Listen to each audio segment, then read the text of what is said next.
Alors, bienvenue dans le Club Nordique, le premier podcast qui plonge au cœur de l'entrepreneuriat de notre magnifique région des Laurentides. Je me présente, je suis votre animateur, Bastien Carrière, je suis courtier immobilier chez Remax Bonjour à Saint-Sauveur et je suis de façon générale un passionné des gens qui ont des projets. Je suis aussi le fondateur du Club Nordique, un club d'affaires des Laurentides qui porte le même nom que le podcast. Vous comprendrez que mes invités viendront essentiellement de mon club d'affaires qui compte maintenant presque 100 membres d'entrepreneurs du Nord. D'ailleurs, vous êtes les bienvenus à m'écrire si vous aimeriez en faire partie. Dans ce podcast, on explore le parcours d'entrepreneurs de chez nous, les hauts, les bas, tout y passe. Écouter notre podcast, c'est donc d'en apprendre plus sur vos voisins, des gens qui contribuent au tissu social de notre région et qui en font une des plus belles places où vivre sur Terre. Si vous êtes entrepreneur à en devenir, investisseur curieux ou simplement passionné par les histoires inspirantes, abonnez-vous maintenant. Et suivez-nous sur les réseaux sociaux, posez vos questions et plongeons ensemble dans l'univers de l'entrepreneuriat dans les Laurentides. Je vous souhaite la bienvenue au Club Nordique.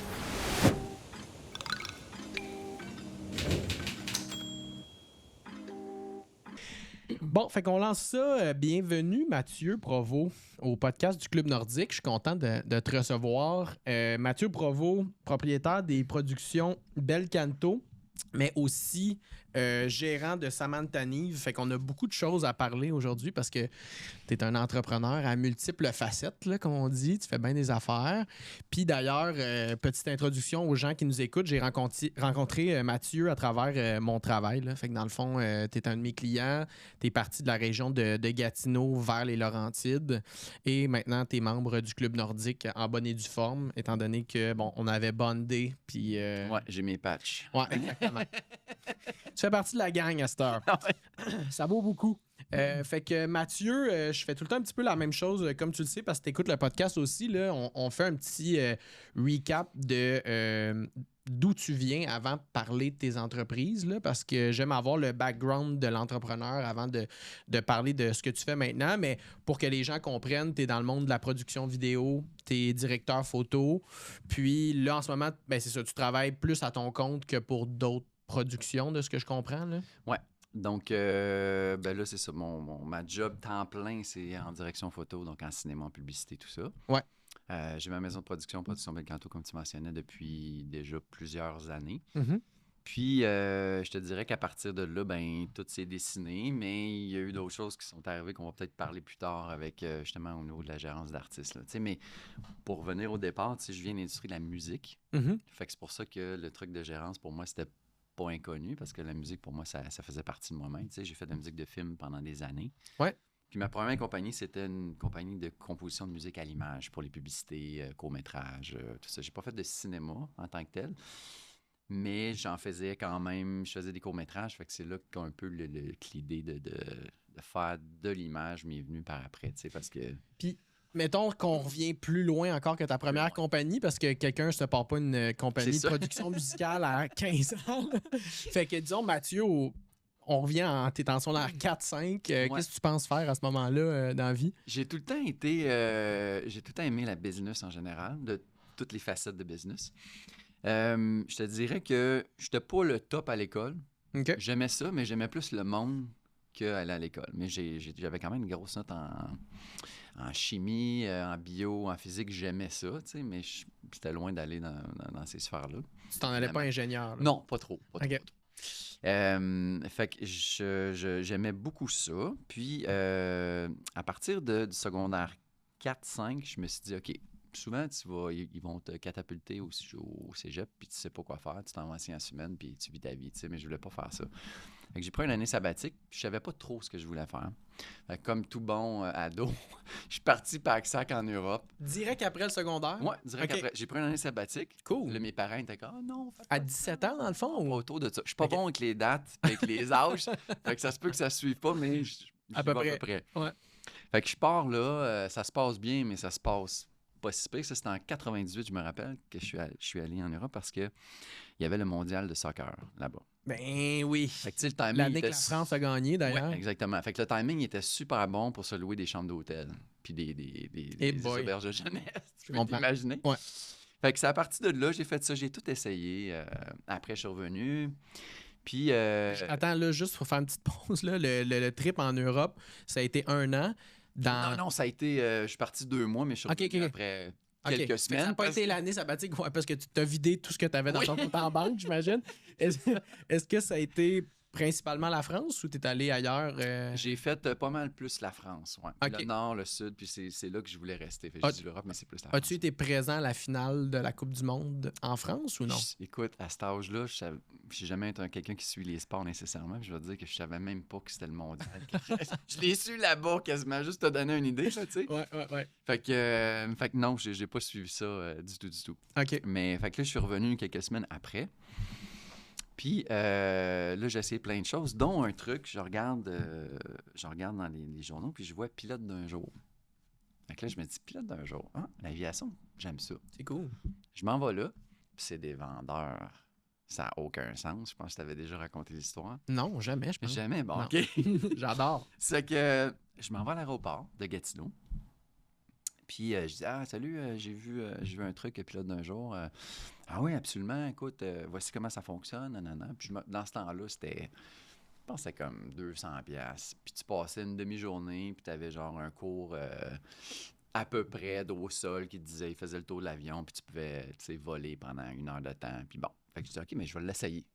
Fait que là, je m'inscris, tout ça, puis là, le gars, c'est comme, écoute, tu vas voir, tu vas adorer ça. Puis il dit, il y en a beaucoup qui commencent leur carrière de cette manière-là aussi. Fait que je suis comme, OK, parfait, j'étais excité au bout. Je reviens chez nous, c'est malade, peut-être que je vais devenir pilote, ça va être capotant. Fait que je prends mon rendez-vous, je retourne là.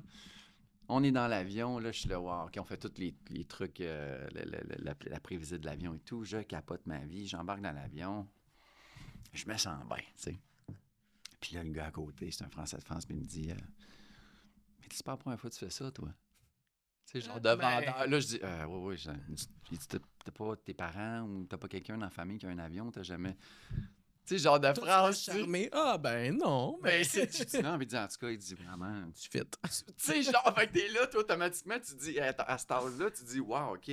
Ça veut dire que je l'ai dans quelque chose. Fait que là, je dis, bon, ça dit, oui, écoute, on va finir ça, puis après ça, on va se reparler. Fait que là, voici, il me donne des trucs, voici comment ça va coûter, puis tout.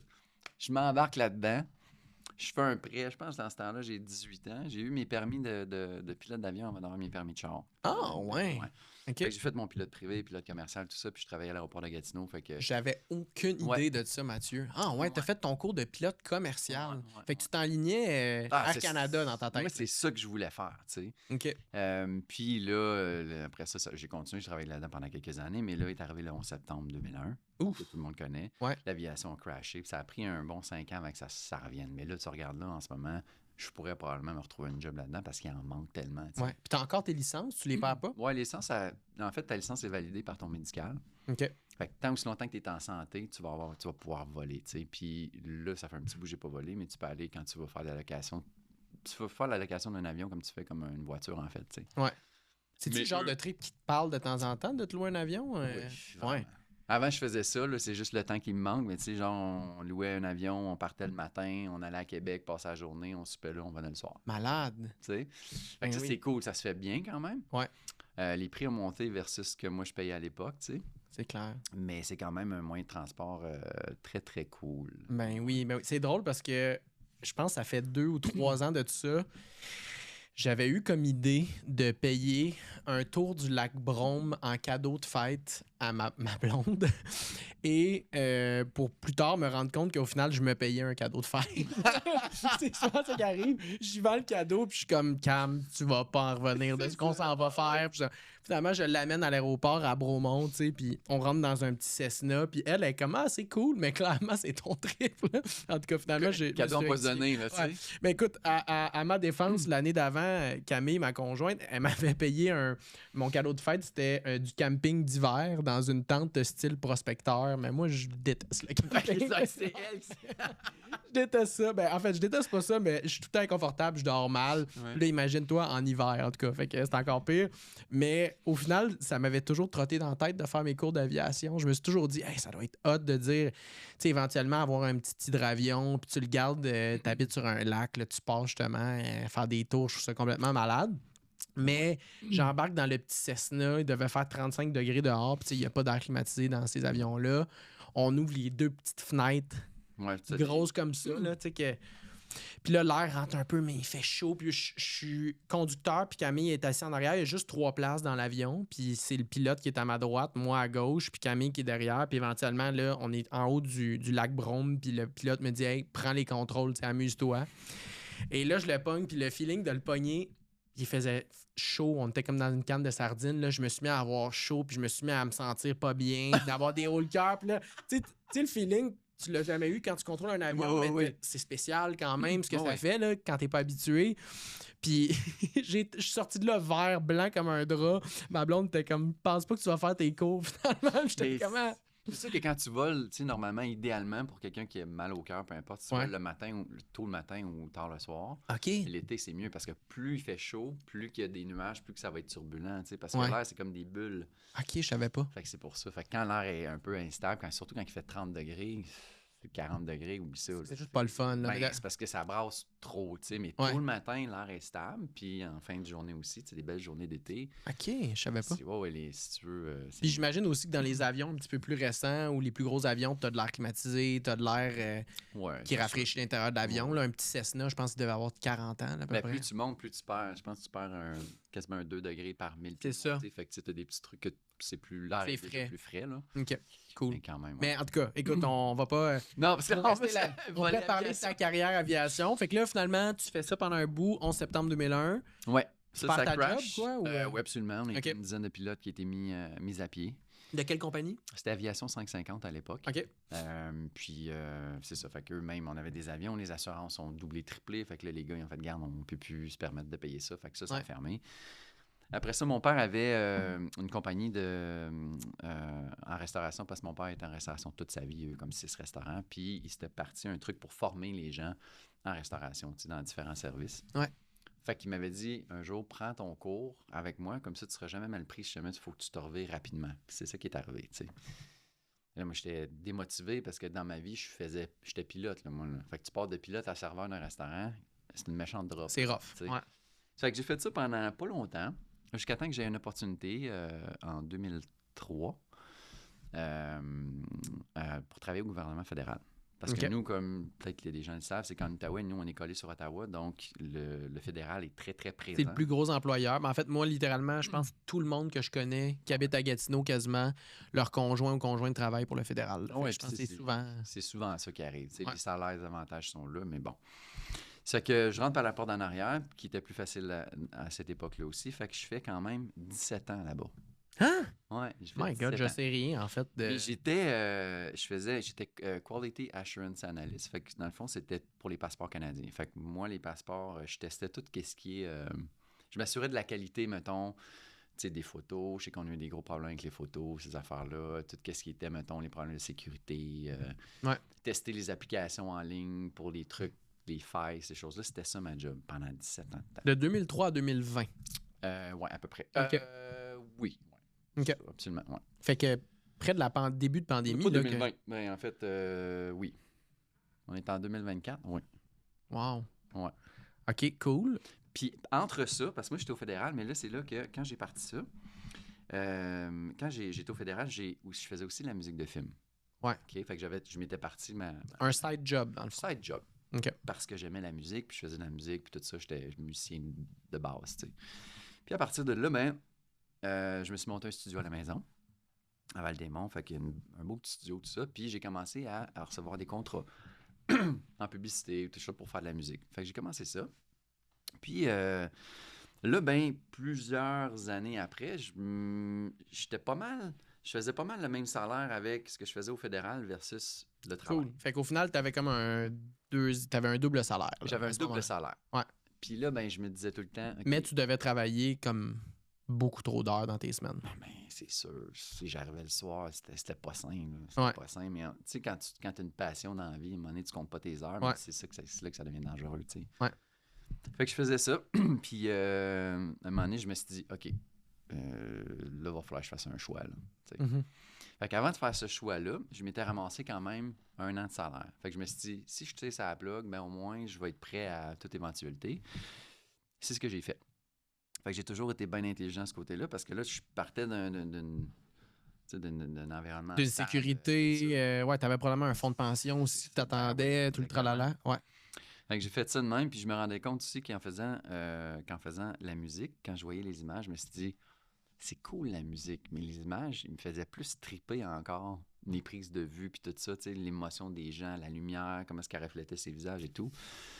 Fait que je me suis dit, OK, mais c'est pas de la musique que je veux faire, c'est de l'image. Mais je dis, j'ai aucune Tu expérience. pars de où? Pas de où, tu sais. Puis Puis- j'ai toujours été autodidacte dans pas mal tout ce que je faisais dans la vie. Fait que je me suis dit, OK, mais je vais l'essayer. Ouais. Ça fait que à l'époque, j'avais une copine qui avait des conférences un petit peu partout au Canada. Fait qu'elle en a une à Toronto, puis elle me dit, ça tente-tu venir avec moi? Je dis, parfait, je m'en vais là. Puis pendant qu'elle faisait ses conférences, moi, ben, je sortais à l'extérieur, j'allais prendre des marches, tout ça. Puis je me rappelle comme c'était hier, sur la rue Young, je rentre dans un magasin de photos vidéo. Mhm. Je load ma carte de crédit, mais solide, là, au taquet. Je m'en vais voir le gars, je dis, OK, je connais fuck all. Voici ce que j'aimerais faire. Je veux être en mesure de pouvoir prendre des photos, prendre la vidéo. J'ai besoin de quoi comme lentille. Fais-moi un kit, beau, bon, pas cher, avec quoi que je peux débuter pour faire comme, OK, c'est là que je veux aller. Tu sais. Mhm. Fait que je sors de là, je sais pas, je pense que c'était 10, 11 000 piastres plus tard. Puis par curiosité, c'était quoi ta première caméra? C'est une marque, à cette époque, c'était des Mark II Canon. Canon, Ouais. ok, cool. Puis encore là, aujourd'hui, ces caméras-là sont fantastiques. Là, tu sais, Ouais. Ben, pour la photo, en fait, tu Ben verrais oui. pas.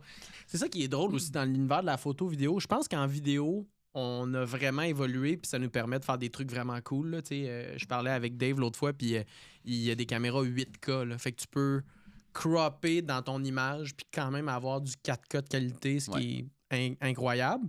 Mais dans la photo, je pense qu'il y a un certain point où, quand bien même qu'on serait rendu à 300 millions de mégapixels, là. Mais tu sais, il y a des clans, tu sais, il y a des clans Canon, des clans Nikon, C'est des ça. clans comme ça dépend. Mais tu sais, la caméra, mettons que j'utilise, là, moi, là, c'est une caméra, parce que j'ai fait de la photo longtemps aussi, là. C'est une caméra que j'ai achetée, je pense que ça doit faire 8 ans aujourd'hui. Puis, tu sais, pour les médias sociaux, on s'entend que C'est parfait. ton image est tellement compressée de toute Absolument. façon que encore ta Canon que tu as achetée initialement, c'est sûr que Elle fera job, c'est 100%. sûr. Ouais. Oh oui. Très cool. Fait que tu sors de là, t'es équipé pour la gloire. Ben oui, je pensais, mais Ouais, tu sais, j'avais finalement. Ouais. Mais tu sais, encore aujourd'hui, je pourrais prendre ce kit-là puis je pourrais faire des choses super cool. Là. Ça se fait, tu sais. 100%. Fait que, puis là, je m'en vais dehors, je shoot. Tu sais, sur le bord de là, à Toronto, il y a des belles affaires. Tu sais, c'est pour quelqu'un, en tout cas, je commençais là, fait que je prenais des images du monde qui était en train d'aller dans le parc, les bateaux, les gens. Ouais. Puis j'ai encore cette vidéo-là, tu sais, puis... Ta première vidéo. Ouais. C'est cool. Fait que là, j'arrive dans la chambre d'hôtel, j'étale mes affaires. Puis même affaire, là, je commence à monter. T'as jamais ouvert un programme de montage tant que ça? Puis là, je regarde des tutoriels. Je suis comme, ah, OK, ouais, c'est du cool. Hein, comment est-ce qu'on fait ça? Puis, à un moment donné, c'est quand même assez simple, tu sais, Mhm. surtout dans la base. Là. Fait que je commence à faire ça, puis je fais mon premier vidéo, puis je me suis rendu. Puis ce que j'aimais, c'est que pour moi, la musique a toujours été très, très, très présente et très importante dans tous les montages que je fais. Puis je trouve que la musique, dans un montage, c'est tellement ça qui guide tout, là. Mm. Tu sais, tu vas mettre... J'avais fait des tests sur des images que je prenais pour démontrer vraiment la puissance de la musique. Tu sais, tu vas mettre un truc d'heavy metal, un truc de classique, puis... L'énergie puis l'émotion qui est traduite dans le vidéo, c'est deux choses. Là. Fait que c'est pour ça que le choix de la musique, autant dans une pub que dans une vidéo commerciale, que dans un film, c'est tellement important. C'est ça qui drive l'émotion que tu veux aller chercher, tu sais. Fait que moi, j'avais déjà cette sensibilité-là à la musique, parce que je l'ai fait tellement pendant longtemps que pour moi, c'était normal de pairer les deux puis de dire, OK, mais j'aime beaucoup les émotions aussi que l'image apporte. Mhm. Fait que j'ai tout le temps tendance à prendre une musique qui est un peu plus émotionnelle. Mhm. Il y en a que c'est plus du go, go, go, les images rapides. Fait que moi, j'aime ça quand les images... C'est un style, encore là, tu sais. Ouais. Et j'aime quand les images respirent. C'est un peu ma signature, en fait, tu sais. Fait que, Mhm. ouais, fait que c'est de là que j'ai... Après ça, à un moment donné, ben, j'ai dit au gouvernement, Fini. C'est terminé, je pars. Puis, personne, là, je le dis là, mais juste mes proches qui savaient que je travaillais au fédéral, mais personne ne le savait.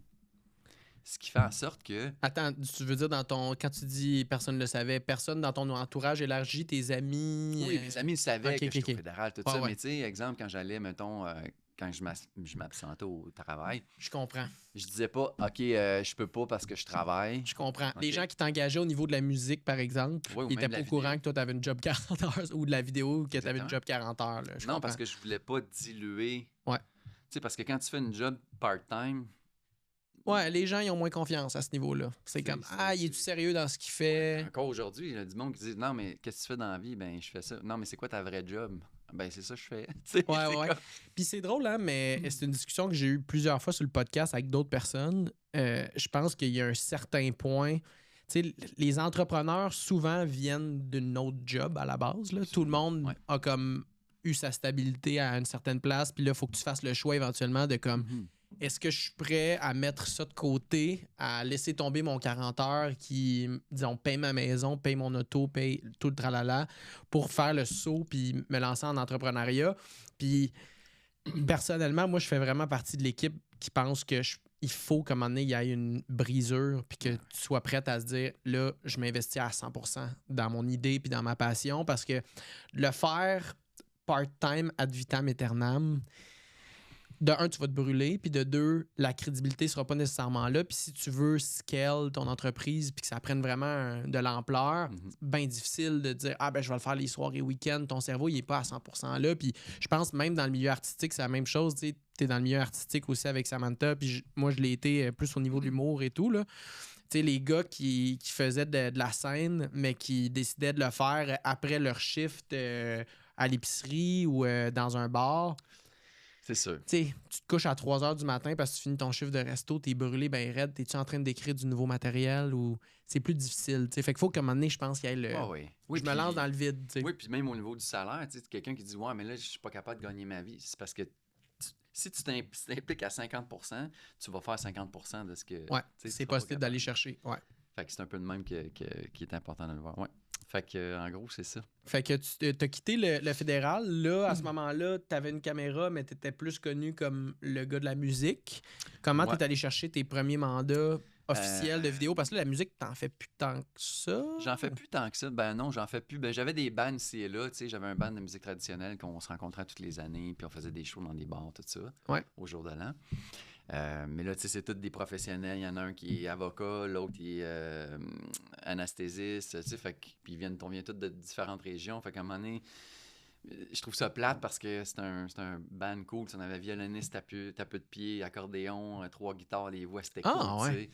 Fait qu'on aimait beaucoup ça, puis c'était un peu le seul temps où on pouvait se regrouper ensemble. Fait qu'on invitait toutes les familles le 31, mais là, tu sais, avec les années, les enfants, ils veulent fêter sans famille et tout. Fait qu'on dirait que ça l'a fait diluer un peu ça. C'est correct aussi, mais ça, on change, on vieillit aussi. Ouais, on peut pas être dans un band toute ta vie. C'est ça. Fait que, fait que les premiers contrats qui ont rentré, après ça, ben, le premier, ça a été avec le... je me rappelle, c'est-tu le premier, ça? Je pense que c'est le Nordique C'est pas nature. OK. À l'époque. Puis il y avait... c'était Bleu, Blanc, Rouge qui était en Outaouais, qui était une agence de publicité dont Dom Fauché faisait partie. OK. Là-bas. Donc, puis c'est avec lui qu'on avait fait ce premier vidéo-là. Ça date, je pense en 2015 qu'on avait fait ça. Okay. Ça date quand même, tu sais. Ce que je trouve fascinant de ton histoire, c'est que, tu sais, j'ai rencontré beaucoup de jeunes qui, disons, ont fait leur cours en cinéma ou en télé à l'UQAM, puis après ça, ils sortent de ce programme-là, puis il faut avoir des plugs, il faut connaître du monde pour travailler en télé ou en production vidéo, tout le tralala, puis ça a l'air quand même rough de se faire un nom, puis de rentrer, puis d'avoir des contrats. Mais là, comment tu m'en parles? Toi, ça s'est un peu fait naturellement. T'sais. Est-ce que c'est toi qui appelais les clients? As-tu appelé le C'est pas nordique ou Bleu, Blanc, Rouge pour dire « Hey, maintenant, je fais de la vidéo » ou c'était un ancien contact qui t'engageait pour de la musique? Je me souviens plus comment ça s'est passé, honnêtement. Je me souviens plus, mais puis tu as raison à 100%. C'est vraiment difficile. C'est un cercle tellement petit. Ouais. Autant en publicité que, tu sais, tu regardes les pubs à Montréal, là, C'est tout le temps les mêmes 6 noms, là. c'est toujours la même chose. C'est Ouais. toujours les mêmes directeurs photo, les mêmes réals, c'est toujours le même monde qui font ça, qui ont les gros clients, tout ça. Parce que puis c'est correct, tu sais, il y a des petits clients qui se font, la machine roule bien, ça marche bien. Puis tu sais, quand Le client fait t'investis- confiance, puis... Ouais. Oui, puis quand tu investis ces montants-là en publicité, ben c'est sûr qu'ils disent, ben, OK, regarde, lui, il en a fait 40 avec nous autres, puis ça marche bien, changeons pas la recette. Puis je trouve ça correct, je trouve ça plate pour ceux qui essaient de rentrer quand même dans l'industrie, pour se faire un nom, parce que, tu sais, ces gens-là, ils ont commencé quelque part aussi, tu sais. Ouais. Fait que, puis ces chances-là, je veux dire, faut que tu les crées. Faut que tu sortes faut que tu ailles voir du monde. Tu sais, c'est plate des 5 à 7, mais ça dépend de ce que tu veux faire. Tu sais. Il y a des 5 à 7 de chambres de commerce qui sont des fois pour faire plus du corpo. Il y en a plus que c'est pour de la pub. Ouais. Mais en cinéma, à part tu sais, les kinos que tu peux aller pour rencontrer de nouveaux réalisateurs, ces choses-là, tu sais, ça marche vraiment par contact. Puis par chance aussi, il y a quelqu'un qui te fait rentrer quelque part. Puis moi, pour le cinéma, ça a été ça. Je dis, j'ai toujours rêvé. Tu sais, je vois tout le temps tu sais, sur les quotes, j'adore les quotes. Puis ça dit toujours, genre, regarde où ce que t'es en ce moment, puis ce que tu voulais il y a 5 ans. Tu sais. Puis pour moi, ça s'applique à 150%. Parce que je me rappelle que je me suis dit, un jour, j'aimerais ça faire du cinéma. Je sais pas comment je vais y arriver, mais j'aimerais ça faire ça. Puis on s'entend que le corpo, c'est ça qui paye les billes. Tu sais, parce que du corpo, c'est facile, rapide et payant. Tandis que là, tu vas pas faire du cinéma et de la télé pour te mettre riche. C'est pas payant. Tu sais. C'est beaucoup d'heures par rapport à ce que tu es payé. Tu sais. C'est des bons salaires. Là. Il y a du monde qui gagne pas ça par jour, mais c'est juste que si je compare au corpo, ça n'a rien à voir. C'est deux mondes, là. C'est deux mondes. C'est plus des passion projects, là. Ouais, genre, tu sais. Puis quand je me suis dit, je sais pas comment je vais y arriver, puis un moment donné, je rencontre un gars qui m'appelle out of nowhere, que je salue d'ailleurs, qui s'appelle Alexandre Carrière, qui est un réalisateur que j'adore, qui a fait plusieurs courts-métrages qui se sont rendus à Cannes d'ailleurs, puis tout ça. Un très bon réalisateur avec une tête exceptionnelle. Un réalisateur, genre, qui se prend pas pour un autre puis qui donne des chances. Puis ce gars-là, là, comme il m'a appelé puis il m'a dit... Écoute, il dit, ça te tente de faire la direction photo sur mon prochain film? Je suis comme, wow. Premièrement, genre, What? c'est une joke. Qui es-tu? Puis c'est dans le stationnement d'une épicerie. Puis j'étais avec ma blonde. Puis là, les deux, on se regarde. Puis je suis comme, je dis, OK, écoute, on peut-tu se rappeler? Je suis comme, mais oui, mais laisse-moi 2 secondes. Là, je suis comme en deux, puis je suis pas toute là. Tu sais, fait que je te rappelle. Fait que j'arrive à la maison, je le rappelle. Puis je suis là, OK, mais je veux juste que tu saches, là. Moi, j'ai aucune expérience là, en direction photo sur un projet comme ça. Là. Ouais. Est-ce qu'on peut... Je peux-tu comme être en plan B, genre, ou quelque chose que je vais aller là, j'apprends vite, je vais juste regarder comment ça se passe. Fait qu'ils m'ont mis genre un peu en... Assistant directeur photo. Ben, ils m'ont mis, ils appellent ça un second unit, là, fait que c'est pas mal beaucoup moins important. Mais moi, l'important, c'était juste d'être sur un set puis de voir comment ça marche, tu sais. Ouais. Fait que même quand j'étais pas second unit, j'étais là, puis je regardais comment ça marchait. Puis lui, il était là, regarde, tu vois, ça. Ah, c'était cool. Là, on fait ça. Ça se passe super bien, mais je regardais le directeur photo puis je me disais, ah, OK, ouais, cool, ça, je l'aurais fait de même. Mais en même temps, c'est un choix artistique. Tu peux pas critiquer ça. C'est comme je dis qu'un directeur photo, c'est comme un peintre. Tu sais, si toi, t'aimes ça super éclairé, puis moi, j'aime pas ça, mais je peux pas te dire, hey, c'est pas beau. C'est ton choix à toi. Fait que tu peux pas critiquer ce travail-là. C'est tellement artistique, le travail, fait que tu peux pas aller là-dedans, tu sais. Il y a du monde qui aime mon style, il y en a qui ne l'aiment pas, comme même chose pour moi. Vice-versa, mais oui. Ça. Puis je trouve ça, c'est ça que je trouve génial de ce métier-là, c'est qu'il y a tellement de choix que le réalisateur va choisir quel peintre avec qui il veut travailler. Tu sais. C'est pas parce que c'est un Picasso que c'est bon ou que c'est beau. Tu sais. Ouais, 100%. Ça toi. Ça fait que on fait ça, puis il m'a dit, OK, cool, il dit là, le prochain, j'ai un court-métrage que je veux faire. Puis il dit, j'aimerais ça que tu fasses la direction photo à 100% là-dessus. Je suis comme, OK, cool. Fait que là, on se prépare ça, puis tout. On fait le court-métrage, on a été sélectionné dans, je sais pas, genre, je pense que c'était 7 pays. Moi, c'était mon premier vrai gros projet, tu sais. Après ça, il y en a d'autres que j'ai fait plein de courts-métrages. Puis là, ben, la semaine prochaine, on commence un long-métrage ensemble. Puis c'est dans le fond, mon premier en tant que 100% long-métrage en tant que directeur photo à gérer. Wow! Fait que Félicitations! C'est cool. Je sais pas comment c'est arrivé. Puis j'en vois beaucoup de trucs dans l'univers, mais je crois beaucoup à ça. Ouais. puis tu crées ta chance au final. Ouais, je crée ma Mais t'es chance, quelqu'un un de peu, tellement... ouais. Puis là, je t'envoie des fleurs en ce moment, là, mais t'es quelqu'un qu'on rencontre avec qui on se sent tout de suite familier. Puis je pense que ça, c'est vraiment à ton avantage. C'est bien gentil.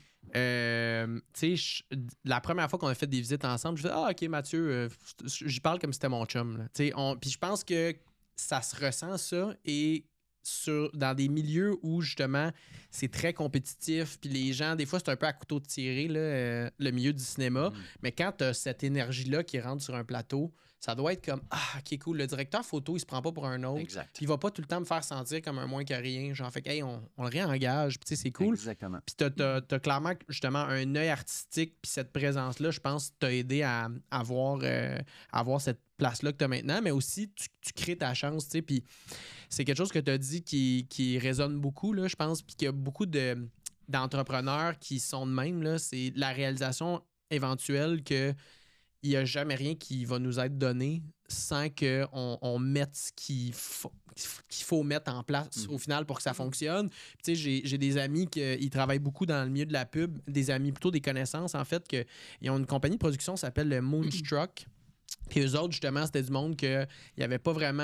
en tout cas, il y en a 1 sur 2 qui n'avait pas fait l'université en cinéma. Puis ils s'étaient tout le temps un petit peu fait mettre de côté à cause de ça. Parce que, bon, vu que c'est une chasse gardée, les gens de cinéma, ils ont été dans la même cohorte. Fait que ils se tiennent ensemble le reste de leur vie. Là.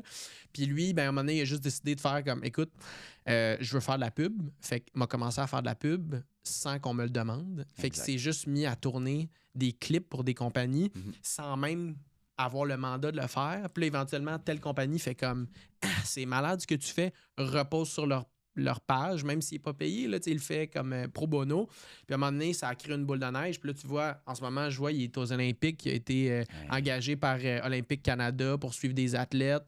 Il est dans tous les plus gros festivals de musique au monde. Je suis comme, here you go. C'est ça la petite affaire qui fait, je pense que dans ce genre de milieu-là, tu peux soit devenir la personne qu'à un moment donné, tu as trop de contrats, il faut que tu en refuses, puis tu as ta propre boîte de prod, puis les salaires vont avec, ou tu vas peut-être être DOP, mais ça va être difficile de t'en trouver, puis tu vas plus rester genre un employé sur ces sets de cinéma-là.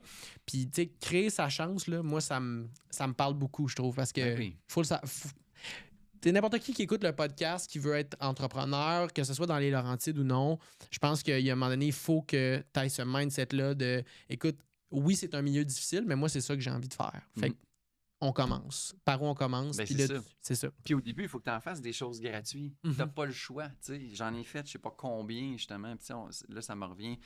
J'ai sûrement envoyé des trucs que je voyais, puis ils ont fait « Ah, ça, c'est cool, on pourrait-tu faire? » Tu sais, j'en avais eu un autre à un moment donné, j'avais été passé un dimanche là, ben, j'avais rien à faire, j'avais pris des images. Je pense que c'était une espèce de moulin de Wakefield, je me rappelle plus c'était ça. Ouais. Puis ils m'ont rappelé pour m'offrir un mandat, tu sais. Here you go. Ça fait longtemps, tu sais. Here you go. Puis souvent, les clients, ils ne savent pas nécessairement ce qu'ils veulent. Tant que c'est longtemps que tu n'arrives pas, puis tu leur mets devant leur face. Regarde, voici ça, je pense. Il est beau ton moulin. Oui, c'est ça, tu sais. Ouais. Puis moi, je suis tellement, dans mon travail, je suis tellement collaboratif. Je suis pas, tu l'as dit, il y en a beaucoup des têtes enflées dans notre métier. Il y en a énormément. Mais moi, c'est pas des environnements de travail dans lesquels j'aime évoluer depuis le début. J'aime les gens. Moi, j'aime ça, niaiser, stadder. Je suis comme... Je suis un peu des fois intense sur certaines affaires. Mais c'est pour ça que je veux m'entourer de gens qui me ressemblent dans le travail. Puis comme tu dis, ça fait des plateaux de tournage qui sont... On livre, là. On fait la job, c'est cool, on la fait, puis c'est intéressant, puis on se prend pas pour d'autres, on fait juste faire notre job. Puis il y en a plein de bonnes compagnies comme nous autres qui font de la vidéo, il y en a plein. Fait que je pense qu'il y a un marché pour tout le monde, il y a de la place pour tout le monde, puis c'est juste la façon que tu approches le client, puis que tu livres, puis ta vision, puis tu sais. 100%. Ouais. Puis là, tu as un long métrage qui s'en vient avec ce réalisateur-là. Tu as aussi un projet personnel, si je me trompe pas, que tu me parlais avant le podcast. Veux-tu en parler un petit peu? Oui, bien ça, c'est un projet que ça fait exactement 1 an et demi qu'on travaille là-dessus. Puis ça, c'est la même affaire. Écoute, ça c'est venu de cette manière-là. Je suis assis, puis tu sais, je regarde beaucoup de trucs sur... parce que j'aime beaucoup TV5, puis... Uni. Ouais. Qui ont du beau contenu de qualité, tu sais. Puis à un moment donné, j'écoute, je me rappelle plus c'était quoi l'émission, j'écoute ça, puis je regarde le générique, puis j'aime toujours le générique pour voir qui fait la direction photo, qui fait la réalisation, tout ça, puis je vois productrice au contenu, telle affaire, puis là, je vois un nom, là, je suis là, voyons, envoyer un message, parce que moi, j'en ai des idées. On en a des idées plein, tu sais. Puis j'ai un chum, Raphaël Chauvin, Oui. qui est aussi courtier immobilier en Ouais. Outaouais, qui m'a, c'est à cause de lui qu'on On se fait connaît, au c'est final. grâce à lui Ouais, qu'on se 100%. connaît. Puis Raph, c'est un créatif fois 1000. Il a des idées exceptionnelles. Fait que Raph, ses idées, ça se passe dans la douche. OK. Fait que lui, là, dans la douche, il peut t'écrire des scénarios, des patentes. Fait que là, souvent, on mettait ça sur une feuille, puis on avait un paquet. Ça fait que j'écris à cette dame-là. Elle me rappelle, elle me dit « Salut, oui, il n'y a pas de problème, envoie-moi tes idées. Puis, tu sais, fais juste m'envoyer ça en point de forme, puis je te dis si une idée... Il y en me a qui dit accrochent. ça, puis je te dirai de la... » Fait que je suis parfait, j'y envoie ça. Elle m'appelle. Elle dit « Est-ce qu'on peut se parler? » Je dis « Oui, elle m'appelle. » Elle dit « C'est vraiment des bonnes idées. » Elle dit... C'est juste pour C'est un... malade. Ouais. C'est que là, elle me dit... Il y en a plusieurs, mais elle dit, je pense qu'il y en a une qu'on a accrochée. Puis au début, c'était pas ça. Puis tu sais, un projet télé, ça part d'une idée. Puis ça évolue beaucoup, beaucoup dans le temps. Parce que là, les créateurs, ceux qui ont pondu l'idée, arrivent avec leur petite idée, mais après ça, les diffuseurs vont changer ça. Oui, parce qu'il faut que ce soit payant. Puis, Ah oui, c'est ça. puis à ce moment-là, tu n'as pas peur, toi, en envoyant une liste d'idées à une productrice au contenu qui fait juste faire comme « Hey, très bonne idée, merci », puis que tu la voyes à la télé 2 ans plus tard. Puis ça c'est déjà... J'ai parlé à des producteurs, ça s'est déjà fait. Ouais. Ça se fait encore. Ouais. Ils font juste le twister, puis... Mais, tu sais, rendu là, ça m'appartient pas. Je trouverais ça plate. Ouais. Mais c'est ça. Ça fait partie de la game. C'est ça. Puis, elle dit, le concept, elle dit, laisse-moi regarder qu'est-ce qu'on peut faire. Fait que là, on se rappelle, on a une couple de meetings entre ça. Elle dit, es-tu capable de me développer un document très court? C'est quoi ta vision par rapport à ça? Un petit pitch, là. Fait que j'appelle Raph, on s'assoit ensemble. Fait que là, je rentre du monde là-dedans, tout ça. C'est une rédactrice, Julie, avec qui on travaille tout le temps.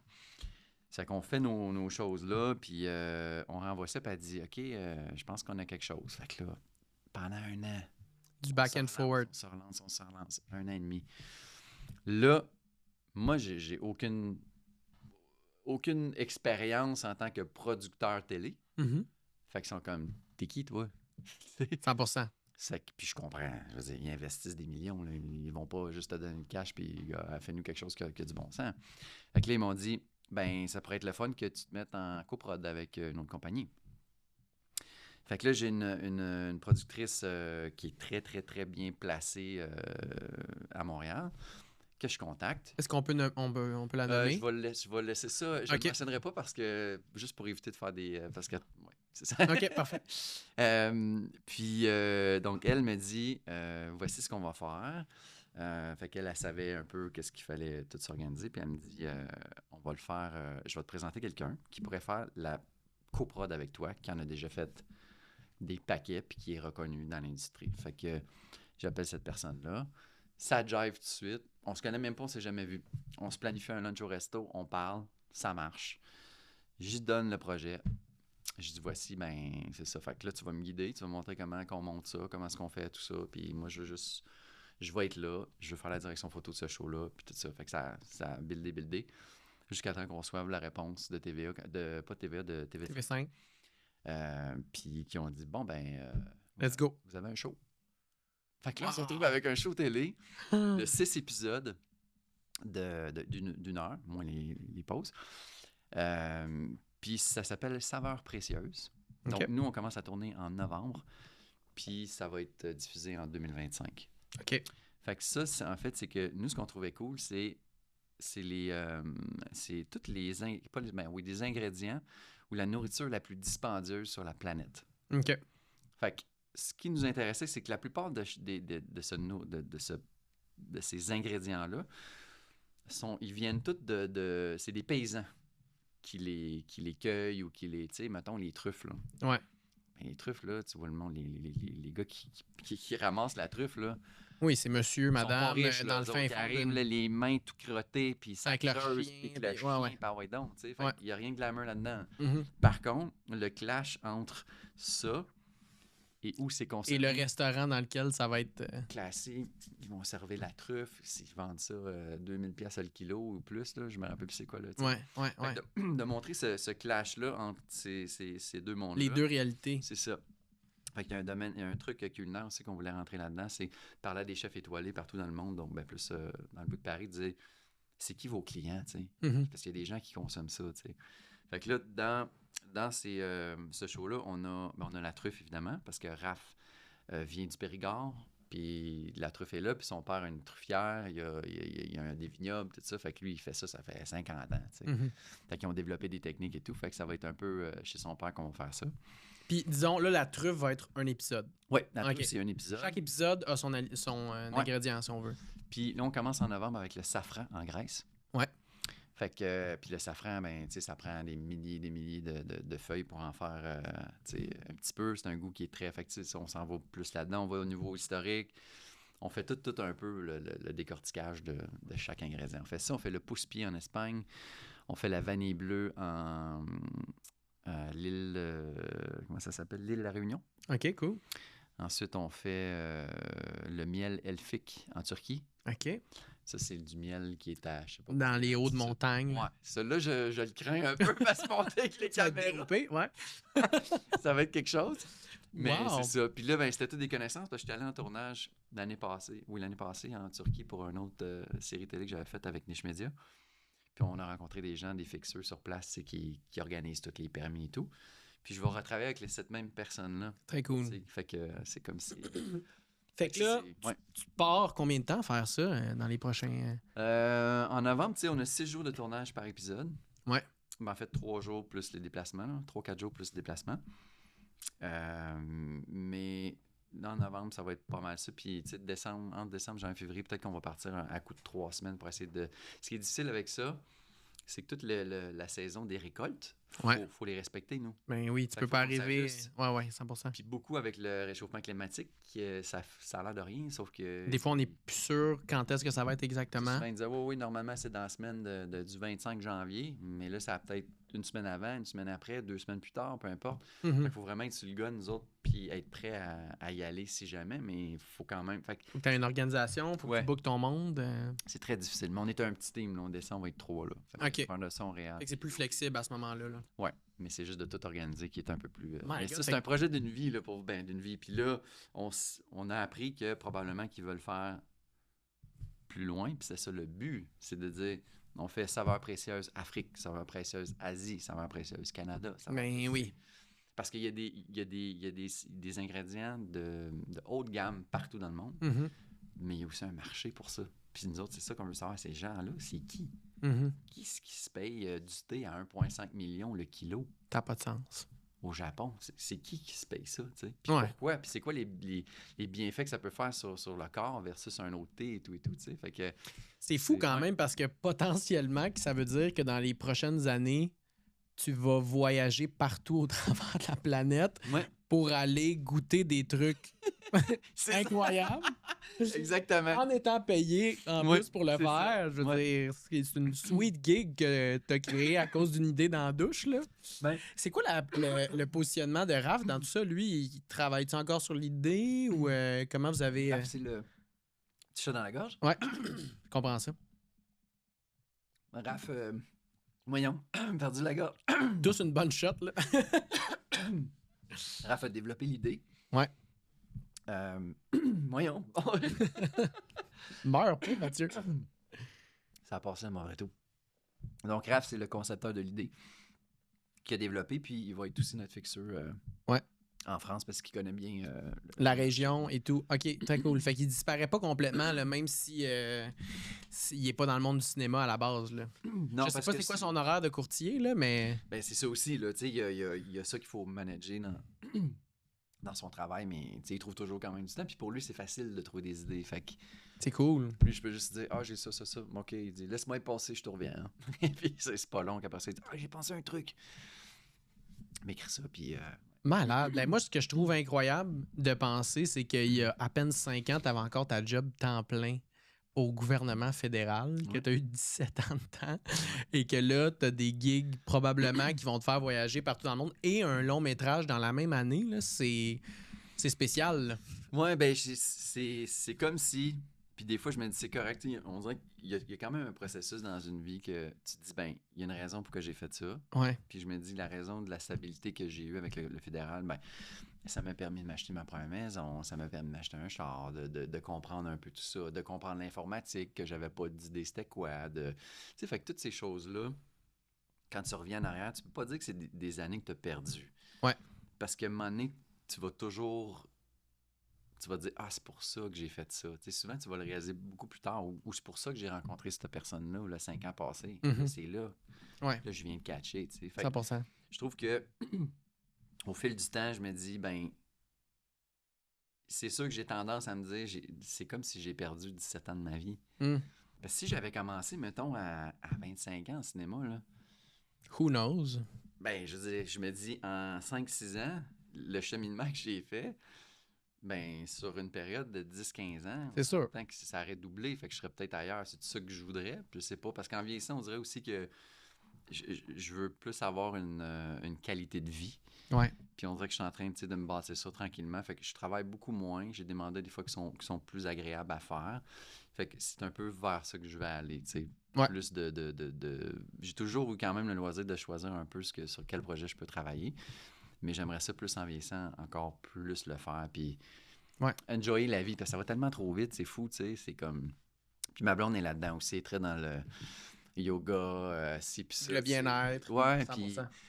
puis tu sais, elle m'aide beaucoup à gérer toutes mes excitations, puis tout ça. C'est comme c'est une partner en or. Ouais. Puis d'ailleurs, j'ai goût qu'on saute sur l'autre projet que tu as présentement qui est la gérance artistique. Ouais. Écoute, je pense qu'il y a bien du monde qui vont nous écouter. J'ai 8 vies! Qu'est-ce qui se passe avec cet homme-là? C'est pour ça, des fois, j'en parle pas trop de ma vie parce que moi, j'aime ça essayer plein d'affaires. Tu sais. Ouais, 100%. Tu gères Samantha Nive depuis, je pense, 1 an à peu près? Ouais, à peu près, ouais. OK. Puis en même temps, justement, tu as tout ça qui s'en vient. Comment tu penses jongler avec ces réalités-là? Je pensais te le demander, justement. Que moi, je fais, boy. Non, mais c'est le gros... c'est la grosse affaire, tu sais. Histoire courte, j'étais pas supposé de faire ça. Puis, tu sais, gérant d'artiste, pour moi, c'est un gros titre. Je me considère pas gérant d'artiste pour la simple et bonne raison que j'ai pas les connaissances pour ça. Moi, je pense juste que je suis peut-être un facilitateur ou un agent. Ouais, tu sais, je l'aiguille dans certaines choses et tout. Mais là, avec ce que je suis en train de vivre là, je peux pas me consacrer à 100% là-dessus, tu sais. Puis on avait eu ces discussions-là et tout pour ça aussi. Puis j'avais dit, ben là, en ce moment, j'étais un peu dans un crunch, puis tu sais, je vais être moins présent. Mais ça, de toute façon, elle le sait. Puis on a une très bonne relation ensemble, puis on se parle beaucoup. Ouais. Mais au départ, je n'étais pas supposé de faire ça. Puis j'ai été appelé pour faire un vidéoclip d'un artiste juste avant la disque. Puis en faisant ce clip-là, cette personne m'a dit, bon, ben, mon producteur temporaire aimerait ça te rencontrer. Parce que lui était juste là pour aider cet artiste-là pour une section du show. Fait que je dis parfait. Ben, il dit, j'aimerais ça juste avoir des clips de moi dans le studio. Très simple. C'est pas un clip, c'est juste. Bon. Puis là, ben, au début, j'étais pas trop sûr parce que j'avais déjà eu, j'avais déjà travaillé avec cet artiste-là, puis ça s'était bien passé, mais c'était moins ma vibe. Mm-hmm. Puis là, ben, je dis oui à ce rendez-vous-là. Je rencontre le dit producteur, qui est M. Vito Luprano, l'ancien producteur exécutif de Céline Dion, qui a fait les 21 derniers albums de Céline. Fait que là, moi, je connaissais Vito parce que tous les gens dans le domaine de la musique le connaissent. Fait que je dis, oh, OK, c'est le vrai, tu sais. Fait que là, le courant passe, ça marche, tout est cool. Fait que moi, j'arrive sur place, je sors mes trucs, je fais mes affaires. En tout cas, puis là, ben, je fais mes images avec l'artiste. Elle, à part, je reste avec Vito, on commence à parler, puis moi, je lui demande. Puis je pense que je t'avais conté l'histoire, je sais même pas pourquoi j'ai demandé ça. J'ai dit, est-ce que tu gères des artistes? Il m'a dit, non, je suis en retraite. Moi, je fais juste aider, tu sais, le monde avec qui je peux. Parce qu'il dit, j'ai des catalogues de tunes. Je sais même pas ce que je vais faire avec ça, mais c'est quelqu'un me proposer. Fait que là, j'ai dit... Lui, il te demande, as-tu quelqu'un à me proposer? Il dit... OK, quand tu lui demandes, Ouais, il me fais-tu dit... de la gérance? Il est comme, pourquoi? Ouais, c'est ça. Il m'a dit, pourquoi as-tu quelqu'un à me proposer? Ben, Ok. je dis, peut-être. Fait que là, il dit, ah, c'est qui? Ben, je dis, elle s'appelle Samantha Neves. Il dit, OK, je connais pas. Ah, c'est Neves. Hey, Ouais. je dis tout le temps Nive. Ben, la plupart du monde disent Neves. Ouais. OK. Ça fait que... puis je sais même pas pourquoi son nom est sorti. Puis après ça, j'ai dit à Samantha aujourd'hui, je suis comme... C'est pour ça que cette histoire-là, ça a passé dans les journaux, tout ça. Puis son nom est sorti. Fait que moi, ma job était faite. Tu comprends? Moi, c'était des présentations. Toi, tu l'avais vu. Moi, j'avais déjà fait des demandes parce que son ancien gérant, c'était Fred Baron, qui est parolier aussi, qui est très connu dans le domaine de la musique.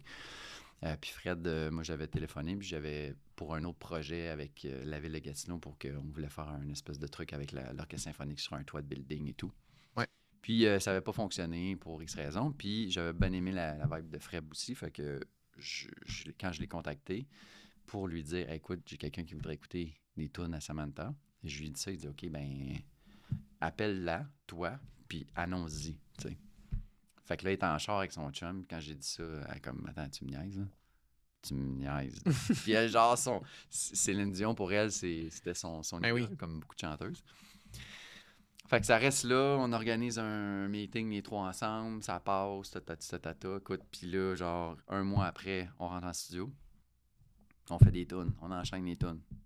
Au début, c'était genre, on fait une tune ou deux, après ça, c'était on fait 2, 3, 4, 5, 6 tunes, on est rendu à 10 tunes, on a un album. Fait qu'on a fait un release, mais là, nous autres, tu sais, l'album, là, ça a été sorti, ben, il n'est pas sorti encore, mais tu sais, on a fini en novembre ou en décembre, l'album, à peu près. Fait que toute la vibe des shows était toute passée parce que les shows se bookaient au début de l'hiver, avant ça, Ouais. pour l'année d'après. Fait que nous autres, on a comme manqué la vague de ça, fait que ça va plus être l'année prochaine. Fait que l'histoire s'est continuée là, avec Vito, fait que ça reste là. Après ça, Vito vient passer du temps au chalet pendant une semaine ensemble, fait que là, on est en train on débriefait des trucs et tout, mais c'est beaucoup de travail, tu sais. Parce qu'il est devenu quasiment un ami, là, au final. Oui, là, avec les années, ben pas avec les années, mais avec les mois. Ouais, avec les mots. Mais on a l'impression, comme dit, j'ai l'impression qu'on se connaît, ça fait 25 ans, tu sais. Mhm. On passe du temps, puis on écoute les histoires qu'il me raconte. Puis là, il est en train de... Ben, son livre est écrit, là. Il est en train de se chercher une maison d'édition pour publier son livre. Puis les histoires qu'elle a là-dedans, c'est... Pas de sens. Écoute, là, à boire du vin, là, les deux ensemble à table au chalet, là, les histoires, j'étais là, donne-moi-en. Ben voyons donc! C'est exceptionnel, tu sais. Puis il y a personne sur la planète qui va avoir la chance de... un minime nombre de personnes qui vont avoir la chance d'avoir vécu ce qu'il a vécu, tu sais, dans ces années-là. Mais... puis c'est ça. Puis tu sais, pour moi, ben tous les gens qui m'ont fait rencontrer et tout, c'est pour moi, ça vaut beaucoup parce que lui, il passe toujours par les portes d'en arrière. Fait qu'il n'y a pas besoin d'escalader, tu sais. 100%. Puis, en parlant de ça, tu sais, au début, on s'est dit, bon, ben, vu qu'il était avec Sony, ben on va sûrement avoir une deal avec Sony, mais ça change tellement rapidement, le milieu de la musique, que maintenant, puis tu sais, elle a quand même beaucoup de followers. Ouais. Mais si t'es pas up là, eux autres sont comme, on dirait qu'ils prennent moins de risques. Rappelle-nous que tu vas en avoir 200-300, mettons. Ouais, ou plus. Je sais pas c'est combien exactement, mais c'est comme si ton talent est géré par le nombre de followers que tu as et non c'est incroyable. Tu sais. Ça, c'est tellement particulier aussi. Je trouve ça très difficile. Après ça, c'est qu'on est 8 milliards, puis il y a beaucoup de talent. Puis c'est fou. Au final, c'est du marketing. Puis eux autres, ils veulent vendre. Puis maintenant, en plus, les revenus sont calculés sur Spotify, puis sont calculés sur... si cette chanteuse-là s'associe à telle compagnie, à quel point ça nous rapporte. Fait que c'est plate, là, mais comme follow the money au final. Là. Ouais. Puis eux autres, d'après moi, c'est les têtes dirigeantes de ces grosses boîtes de production-là, ils se posent pas la question. Ils sont comment? Écoute, continue de faire du contenu, puis quand que tu vas avoir tant de personnes qui te suivent, on embarque peut-être. T'sais. Ouais, ben les risques sont moins là. Exact. C'est pour ça que je te dis, tu sais, moi, c'est au niveau. Je pense pas que je m'appelle un gérant. Je pense que c'est plus. Ouais. Je suis un facilitateur entre les deux, entre Samantha et Vito, puis j'aide beaucoup Samantha dans plein de sphères de trucs. Tu sais, je vais gérer certaines choses, mais j'aime pas le mot gérant. Je trouve que ça fait... J'aime pas ça. T'sais. Ouais. Puis j'ai pas d'expérience en tant que gérant. C'est pour ça que je veux en même temps, l'expérience de gérant se crée en faisant ce que tu fais présentement. Oui. Mais tu sais, je regarde, mettons... D'ailleurs, c'est une personne que tu devrais inviter à ton podcast, Joël Proulx, qui est à Sainte-Adèle. OK, cool. Joël, c'est une femme que j'admire beaucoup parce que elle a les plus grands artistes country, là, comme les Matt Lang de ce monde et tout. C'est Brittany Kennel, c'est tout elle que ça. Là. Nice. Puis ici à Sainte-Adèle. My God, j'en avais aucune idée. Très Ouais. cool. Puis elle emmène l'âge aussi au niveau country, puis elle, c'est une... Une gérante. Ben, elle sait ce qu'elle fait, tu sais, contrairement à moi, dans le sens que, Tu vas au tonton, là. ben, je fais ce que je peux Ouais. avec mes deux travails en ce moment. Tu sais. Je comprends, Je sais je pas comment comprends. ça va évoluer. Ouais. David, juste savoir, on est rendu à combien de temps? 52 minutes. Ah, Caroline, j'ai quand même le compas dans l'œil, hein? T'es pour pas ça. pire quand même. À chaque fois, je lui demande c'est tout le temps 52, 55 à peu près. On a encore. On allait t'avertir dans une minute. C'est parfait. On a encore un peu de temps. Une question que je veux absolument te poser parce que c'est un peu le core du podcast. Pourquoi les Laurentides? Tu as déménagé il y a quelques mois. On a fait d'ailleurs cette transaction-là ensemble. Ça a été quand même beaucoup de péripéties. Je pense que c'est la 3e maison sur laquelle on avait une promesse d'achat qui a finalement fonctionné. Tu sais, toi et Audrey-Anne, ta conjointe, vous n'êtes pas de la région, vous n'avez pas nécessairement de communauté dans le coin. Ta job en ce moment est encore à Ottawa. Qu'est-ce qui a stimulé cette décision-là? Puis comment tu vois ça pour les prochaines années? Ben, tu vois, dans mon ancien temps aussi, c'est que j'avais une copine qui restait à Saint-Anne-des-Lacs. Ouais. Fait que tu sais, je connaissais déjà le coin que j'adorais déjà, puis je venais toujours ici, puis j'ai même resté là quand même un petit bout. Puis, mis à part ça, à toutes les fois qu'on venait dans les Laurentides, on se sentait bien, tu sais. Puis avec Audrey, justement, des fois, on venait juste passer des nuits. Mettons juste, on se louait, mettons, au manoir, une nuit. Ensuite, on allait déjeuner, on allait souper, on repartait. Ouais. Juste comme changer de mal de place, Un tu petit sais. getaway. Puis des fois, on était comme, on est bien ici, on est bien. Puis là, je dis, moi, je me vais rester ici. Mais tu sais, je me suis dit, laisse-moi placer mes affaires, là. Dans 5 ans, là. Bon, 5 ans, on fait le move. Ah, ben, parfait. Ça reste de même. On continue à venir, on aime ça. Jusqu'à ce que. Là, quand elle me dit, ouais, ben, parce que dans le fond, elle a une fille. Ouais. Puis son père, le père de sa fille, est aussi beaucoup en mouvement, Marc-André. Puis là, ben, lui, il y a un autre enfant qui est à Piémont. Ouais. Fait que là, on s'est dit, bon, OK, Piémont, cool, OK. Puis là, nous autres, si jamais on déménage, OK, c'est plus proche, ouais. Puis là, ben, Alicia, la fille de ma blonde, débute le secondaire. C'est ça. Fait que là, c'était un peu un move de... Tu sais, comme tu commençais en Tu veux pas Outaouais une commencer année. le secondaire ailleurs. Tu Genre. veux qu'elles soient intégrées ici, mettons, secondaire 1. Ouais. Fait que là, ma blonde a dit, ouais, ben là, tu sais, je pense que si on a un move à faire, ce serait peut-être cool, tu sais, qu'on devance parce que telle affaire. J'étais là, ouais, OK. Puis moi, mais je peux travailler n'importe où, tu sais, puis c'est carrément 1h40, là. Fait que c'est pas 6 heures de route. Mm-hmm. Fait que ça m'énervait pas trop. Fait qu'elle me dit, ça te tenterait-tu? Puis nous autres, là, nos décisions, ça se fait sur le bord d'un café le matin. Ouais. C'est le même, puis on gosse pas, là. Là, je dis, Sure. OK, cool, on commence à regarder des maisons. Au début, j'étais comme, veux-tu vraiment ça? Là, Un peu en vrai? résistance. C'est ça. Là. Ouais. À un moment donné, j'ai laissé les choses aller. Je regardais des maisons tous les jours. Tac, tac, tac, tac, tac, tac, tac. Jusqu'à temps que Raph, il me dit, il dit, appelle Bastien. Peut-être que. On s'est mis à faire des visites, puis c'est exactement ça. Puis tu sais, on est bien. J'aime le vibe des gens. Puis tu sais, on connaît, je connais quelques personnes ici, que c'est pas des amis, mais tu sais, c'est des connaissances pour l'instant. Ouais. Mais on aime juste la vibe. Mm-hmm. Tu sais, on aime toujours. Puis là, en ce moment, c'est qu'on a vendu. J'ai vendu le chalet qu'on avait en location à Raph. On a vendu la maison en ville. Mais on a quand même gardé notre chalet à Val-des-Monts, sur le bord de l'eau, tu sais. Ouais. Fait qu'on vient quand même d'un environnement sur le bord de l'eau en campagne. Fait que c'est comme si on voulait retrouver cette espèce de petit mood-là, tu sais. Puis là, ben, on a le lac aussi qui est pas loin, le lac-Ron qu'on descend à côte. Descendait en marche quasiment. Ben, c'est ça. C'est juste la remontée qui est un petit peu Oui, difficile. c'est ça. Fait que non, je pense que l'endroit, le spot, tout, c'est... Tu sais, on l'avait regardé un moment donné, puis on était là, ouais, OK, on n'est pas sûr. Puis là, ça allait encore un coup de foudre malgré des petites choses. Je trouve ça cool Ouais. parce que, tu sais, on est une région vieillissante, là, Mm-hmm. dans les Laurentides. Là. L'autre fois, j'avais vu une drôle de statistique. Je pense qu'on est, en tout cas, Saint-Sauveur, où moi j'habite, c'est la municipalité au Québec avec le plus haut nombre de retraités Ouais, j'en doute pas. de tout le Québec au complet. Puis, tu sais, ça me fait toujours rire parce que moi, je suis tellement entouré de monde stimulant, puis proactif, puis justement parce que je me suis entouré des entrepreneurs du Nord, là, tu sais, puis veut pas, d'avoir créé le Club Nordique, ça a un peu façonné qui étaient mes amis dans le Nord, là. C'est des gens que maintenant, je considère comme des amis, puis il y en a certains que je suis plus proche que d'autres, mais moi, je le vis tellement d'une façon jeune et les gens, ils veulent être impliqués dans le développement de la région. Puis, tu sais, il y a du monde comme toi et ta blonde qui rentre, que vous êtes des créatifs, vous êtes des gens qui ont du cœur. Puis, je trouve ça tellement le fun de vous voir arriver puis de voir ça là, qui se passe. Il y a quelque chose qui se passe, on dirait. Là. Ah, ben, puis juste le Club Nordique, là, ce que tu as créé, tu sais. Moi, c'était mon premier là, que je suis allé. C'était en juin, je pense? Ouais, en juin, exact. Puis, juste la vibe.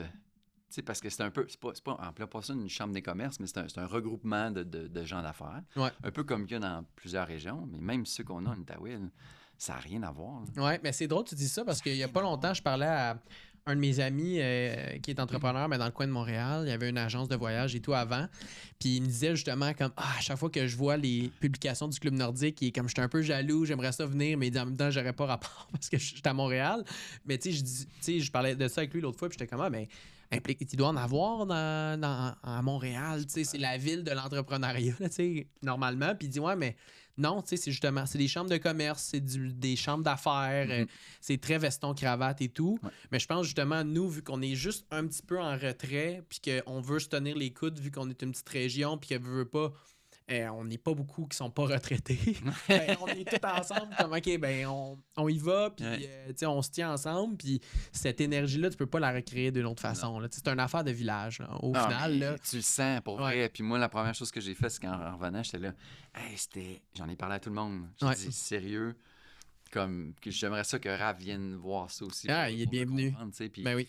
Je trouve que la vibe des gens, la vibe de je sais pas, c'est dur à décrire, en fait. C'est dur. Ben, puis d'ailleurs, je pense qu'on va clore là-dessus, mais je veux juste rappeler aux gens qui écoutent le podcast que vous êtes les bienvenus à venir faire un tour au Club Nordique, particulièrement si vous êtes des entrepreneurs. Là, c'est sûr que si vous habitez en Estrie et que ça vous intéresse pas de faire de l'entrepreneuriat, peut-être que vous allez être un peu déconnecté. Mais si jamais l'idée même d'aller vivre dans les Laurentides, de venir vous installer, faire une entreprise dans le Nord, écrivez-nous, puis ça va nous faire plaisir que vous veniez au 5 à 7. Puis tu sais, je pense que c'est même pour des gens comme toi, c'est un beau vecteur pour aider à se créer de la clientèle dans cette région-là, parce que veut pas, on s'en va des passes à la palette. Là. Moi, comme je te disais juste avant le podcast, il y a 2 de mes bons clients que j'ai eus qui viennent du Club Nordique que j'aurais jamais rencontrés à cause de ça. Puis en immobilier, ben nous, on n'est pas en volume là, en termes de clientèle. J'ai pas besoin d'avoir 300 clients dans mon année. Si j'en ai 20, je suis content. Là.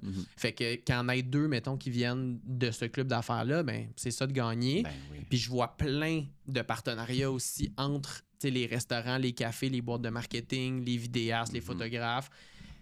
Le monde sont comme tant qu'à engager quelqu'un, je vais le prendre dans le club juste parce que c'est l'économie locale au final. Là. Fait que non, je suis bien content que tu sois venu au podcast. Merci de l'invitation. Mathieu, ça m'a fait plaisir de te parler, d'en découvrir. J'en découvre toujours un petit peu plus à chaque conversation. Tu vois, il y a comme un 20 ans de ta vie que j'avais aucune idée qui est arrivé. J'espère qu'on va aller faire un tour d'avion éventuellement. Ben, j'aimerais bien ça, mais mettre. Un pilote, puis je paierai la location. Ben, je te ferai conduire, puis on va essayer de faire ça début ou fin de journée. Comme ça, ben... Lever du soleil, là, un truc bien le fun là, dans le nord, justement. Là. On partira de Mirabel, quoi de même. Bonne idée. Hey, un gros merci, puis ça clôt le podcast. Merci pour votre écoute. À bientôt.